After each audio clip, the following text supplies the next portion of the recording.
आदमी को खुदा मत कहो, आदमी खुदा नहीं, लेकिन खुदा के नूर से आदमी जुदा नहीं।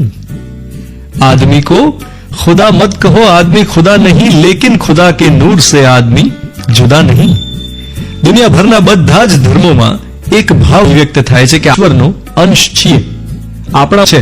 કુદરતના રચનાકારે આપણી અંદર કુદરતનો અંશ મૂક્યો છે। જેટલો વૃક્ષમાં છે, નદીમાં છે, જંગલમાં છે, એવો જ માણસમાં છે।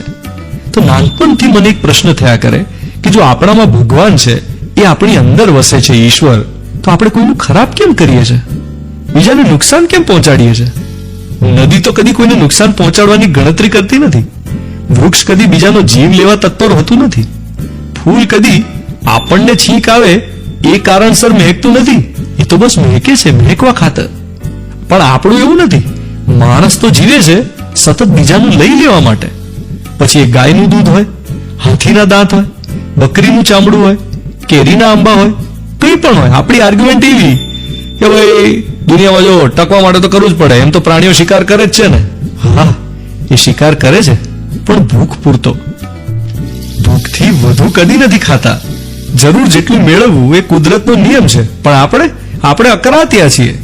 માણસ એ કુદરતને, પૃથ્વીને દોહી લેવાની વૃત્તિ ધરાવે છે, અને આ વૃત્તિ એન્ડલેસ છે। જે લોકો વીગન થઈ જાય છે ને, એમની નૈતિકતાને સલામ કરવી જોઈએ। વીગન તો ખબર છે ને, અણિશુદ્ધ શાકાહારી, વેજીટેરિયન કરતાંય અલગ છે।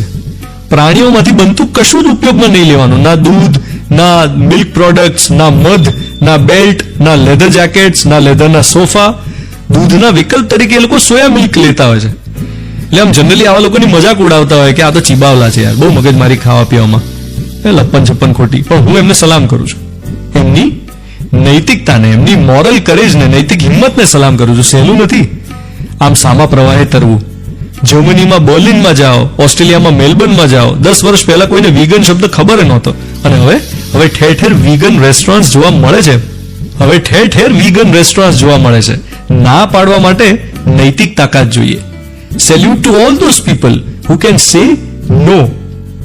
મિર્ચી પર હું છું ધ્વનિત તમારી સાથે। Good morning my dear. दिल चरखे की